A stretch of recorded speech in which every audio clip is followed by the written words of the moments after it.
Welcome to technetbytes.com. ഇന്ന് നമുക്ക് playwright എന്ന് പറയുന്ന ഓട്ടോമേഷൻ ഫ്രെയിംവർക്കിനെ കുറിച്ച് നോക്കാം. അതിൻ്റെ പ്രധാനപ്പെട്ട ഫീച്ചേഴ്സ് ഒക്കെ നോക്കാം. ഇപ്പോൾ പ്ലേറൈറ്റ് എന്ന് പറയുന്ന ഫ്രീ ആയിട്ടുള്ളൊരു ഓപ്പൺ സോഴ്സ് ആണ്.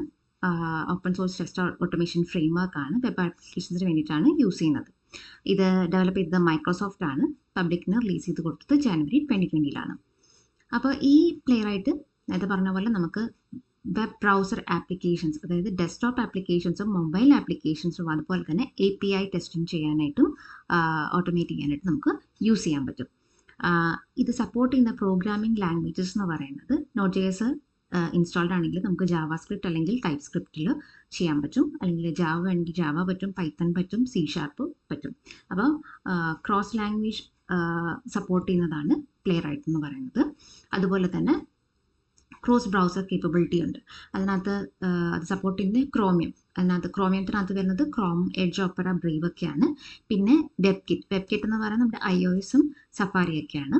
അതുപോലെ പിന്നെ ഉള്ളത് ഫയർഫോക്സ് ആണ്. അപ്പോൾ ക്രോസ് ബ്രൗസർ കമ്പാറ്റബിലിറ്റി ഉണ്ട്, പിന്നെ ക്രോസ് പ്ലാറ്റ്ഫോം കമ്പാറ്റബിലിറ്റി ഉണ്ട്. വിൻഡോസ്, macOS, ലിനക്സ് എല്ലാമായിട്ടും കമ്പാറ്റബിൾ ആണ്. പിന്നെ CI/CD അല്ലെങ്കിൽ ഡോക്കർ സപ്പോർട്ടൊക്കെ ഇൻക്ലൂഡ് ചെയ്തിട്ടുണ്ട് പ്ലേറൈറ്റ് ഫ്രെയിംവർക്കിനകത്ത്. പിന്നെ ഇതിൻ്റെ ഒരു വളരെ നല്ലൊരു ഫീച്ചർ എന്ന് പറഞ്ഞാൽ ഫ്ലേക്കി ടെസ്റ്റ് ഉണ്ടാകാനുള്ള ചാൻസ് വളരെ കുറവാണ്. അതായത് നമ്മുടെ സെല്ലിം ID ഒക്കെ യൂസ് ചെയ്യുകയാണെങ്കിൽ നമുക്ക് അതിനകത്ത് ടെസ്റ്റ് കേസ് ഫെയിൽ ആകാനുള്ള ചാൻസ് കൂടുതലാണ്. കാരണം അതിനകത്ത് ഇപ്പോൾ എലമെൻറ്റ് പേജ് ലോഡായില്ല, അല്ലെങ്കിൽ എലമെൻറ്റ് എനേബിൾ ആയില്ല, അങ്ങനെയൊക്കെ ആണെങ്കിൽ അത് ആക്ഷൻ പെർഫോം ചെയ്യാനായിട്ട് അത് ഓട്ടോ വെയിറ്റ് ഫങ്ഷൻസ് ഒന്നും അതിനകത്തില്ല. അപ്പോൾ അത് കാരണം പെട്ടെന്ന് തന്നെ എക്സെപ്ഷൻസ് പ്രൊഡ്യൂസ് ചെയ്യും, എറേഴ്സ് പെട്ടെന്ന് വരും. അതേസമയം പ്ലേറൈറ്റ് ആണെങ്കിൽ അതിനകത്ത് കുറച്ച് ബിൽറ്റ് ഇൻ അസേർഷൻസും ഉണ്ട്, ഓട്ടോ വെയിറ്റും ഉണ്ട്. അപ്പോൾ ഇതിനകത്ത് കാണിച്ചേക്കുന്ന പോലെ അത് കുറച്ച് നേരം വെയിറ്റ് ചെയ്യും. ഒരു 5 seconds ആണ് നമുക്ക് കൂട്ടിക്കൊടുക്കാം.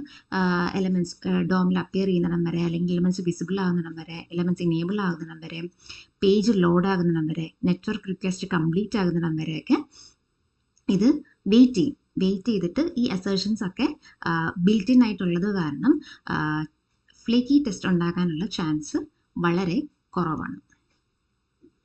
അതിൻ്റെ വളരെ നല്ലൊരു ഫീച്ചറാണ്. മറ്റൊരെണ്ണം എന്ന് പറഞ്ഞാൽ നമുക്ക് ഇപ്പോൾ പല ടെസ്റ്റുകളുണ്ട്. അത് നമുക്ക് ലോഗിൻ ഉപയോഗിച്ച്, അതായത് ലോഗിൻ ചെയ്ത് ലോഗൗട്ട് ചെയ്യേണ്ട ടെസ്റ്റുകളാണെങ്കിൽ നമ്മൾ ഒരു ടെസ്റ്റ് കഴിയുമ്പോഴത്തേക്കിനും വീണ്ടും നമ്മൾ ലോഗിൻ ചെയ്യണം, ലോഗൗട്ട് ചെയ്യണം, അടുത്ത ടെസ്റ്റ് ചെയ്യുമ്പോൾ വീണ്ടും ലോഗിൻ ചെയ്യണം, ലോഗൗട്ട് ചെയ്യണം. അപ്പോൾ ഒത്തിരി ടൈമും എഫേർട്ടും എടുക്കുന്നൊരു കേസാണ്. പക്ഷേ ഈ പ്ലേറൈറ്റ് ഫ്രെയിംവർക്കിനാണെങ്കിൽ അത് ഒരു പ്രാവശ്യം നമ്മൾ ലോഗൗട്ട് ചെയ്ത് കഴിഞ്ഞാൽ അതിൻ്റെ ഓത്തൻറ്റിക്കേഷൻ സ്റ്റേറ്റ് സേവ് ചെയ്ത് വെക്കും. എന്നിട്ട് മറ്റ് ടെസ്റ്റുകളിലേക്ക് അത് റീയൂസ് ചെയ്യും. അപ്പോൾ റെപ്പറ്റേറ്റീവ് ആയിട്ടുള്ള ഈ ലോഗിൻ ഓപ്പറേഷൻസ് അത് ബൈപ്പാസ് ചെയ്യും. അപ്പോൾ നമുക്ക് കുറേ ടൈം അതുപോലെ തന്നെ എഫേർട്ടൊക്കെ നമുക്ക് സേവ് ചെയ്യാൻ പറ്റും. മറ്റ് ഒരു ഫീച്ചർ എന്ന് പറയുന്നത് ഇതിനകത്ത് പ്ലേറൈറ്റ് ഇൻസ്പെക്ടർ ഉണ്ട്. അത് പേജിനെ ഇൻസ്പെക്ട് ചെയ്ത് നമുക്ക് ലൊക്കേറ്റേഴ്സിനെയൊക്കെ കറക്റ്റായിട്ട് ജനറേറ്റ് ചെയ്യാനും ടെസ്റ്റ് എക്സിക്യൂഷൻ്റെ സ്റ്റെപ്പ് എന്തൊക്കെയാണെന്ന് കൃത്യമായിട്ട് എഴുതി വരികയൊക്കെ ചെയ്യും. അപ്പോൾ നമുക്കത് കുറച്ചും കൂടെ ഹെൽപ്ഫുള്ളാണ്. നമുക്ക് ടെസ്റ്റ് ചെയ്യാനായിട്ട് എന്തെങ്കിലും മാറ്റം വരുത്താനും ഒക്കെ നമുക്ക് കുറച്ചും കൂടെ ഹെൽപ്ഫുള്ളാണ്.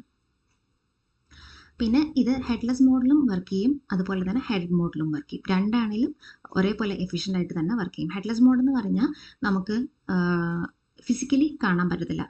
നമ്മളൊരു ടെസ്റ്റ് എക്സിക്യൂട്ട് ചെയ്യുമ്പോൾ നമുക്ക് ഫിസിക്കലി ആപ്ലിക്കേഷൻ ഓപ്പൺ ആവുന്നതോ അത് റൺ ആവുന്നതോ നമുക്ക് കാണാൻ പറ്റില്ല. പക്ഷേ ഹെഡ് മോഡ് എന്ന് പറഞ്ഞാൽ നമുക്ക് ഫിസിക്കലി കാണണമെങ്കിൽ നമുക്ക് ഹെഡ് മോഡ് കൊടുക്കാം. അല്ല, ഹെഡ്ലെസ് മോഡാണ് കുറച്ചും കൂടെ കുറച്ചും കൂടെ യൂസ്ഫുൾ ആയിട്ടുള്ളത്. കാരണം അത് കുറച്ചും കൂടെ എനർജി കുറവ് മതി, പാരലലി നമുക്ക് ഒരുപാട് കാര്യങ്ങൾ ചെയ്യാൻ പറ്റും.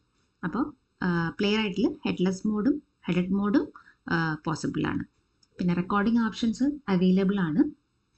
നമുക്ക് ടെസ്റ്റ് റെക്കോർഡ് ചെയ്തിട്ട് വീണ്ടും റൺ ചെയ്ത് നോക്കാനുള്ള ഓപ്ഷൻസ് പ്ലേറൈറ്റിലുണ്ട്. പിന്നെ നമുക്ക് ഇതിനകത്ത് ഷാഡോ ഡോം അതുപോലെ തന്നെ ഫ്രെയിംസ് ഒക്കെ നമുക്ക് ഈസി ആയിട്ട് ടെസ്റ്റ് ചെയ്യാൻ പറ്റും. പിന്നെ ഇതിനകത്തുള്ള വേറെ ഇതെന്ന് പറഞ്ഞാൽ കോഡ്ജൻ എന്ന് പറഞ്ഞിട്ടുള്ള ടൂൾ ഒക്കെ ഉണ്ട്. അപ്പോൾ അതൊക്കെ നമുക്ക് നമ്മൾ റെക്കോർഡ് ചെയ്യുമ്പോൾ ഉള്ള നമ്മൾ ചെയ്യുന്ന ആക്ഷൻസിനെ കറസ്പോണ്ടിങ് ആയിട്ട് അത് ടെസ്റ്റ് ജനറേറ്റ് ചെയ്യും. എന്നിട്ട് അത് നമുക്ക് ഏത് ലാംഗ്വേജിലാണോ വേണ്ടത്, ജാവയിലാണെങ്കിൽ ജാവ, പൈത്തണിലാണെങ്കിൽ പൈത്തണിൽ കറസ്പോണ്ടിങ് ആയിട്ട് ഇത് സേവ് ചെയ്ത് വെക്കും. പിന്നെ ട്രേസ് വ്യൂവർ ഉണ്ട്. ട്രേസ് വ്യൂവർ ഉപയോഗിച്ചിട്ട് എല്ലാ ഇൻഫർമേഷനെയും നമുക്ക് അതായത് ഫെയിലിയർ ഉണ്ടാകാൻ ഉള്ള കാരണങ്ങൾ അതെല്ലാം അതിനെപ്പറ്റിയുള്ള എല്ലാ ഇൻവെസ്റ്റിഗേഷൻ റിപ്പോർട്ട്സും അത് ക്യാപ്ചർ ചെയ്യും. അത് സ്നാപ്ഷോട്ട്സ് ആയിട്ടും അല്ലാതും ഒക്കെ വളരെ ഡീറ്റെയിൽ ആയിട്ടുള്ള ഇൻഫർമേഷൻ നമുക്ക് ട്രേസ് വ്യൂവർ വഴി കിട്ടും. അപ്പോൾ ഇതൊക്കെയാണ് പ്രധാനമായിട്ടും പ്ലേ റൈറ്റിൻ്റെ ഫീച്ചേഴ്സ് എന്ന് പറയുന്നത്. Thank you.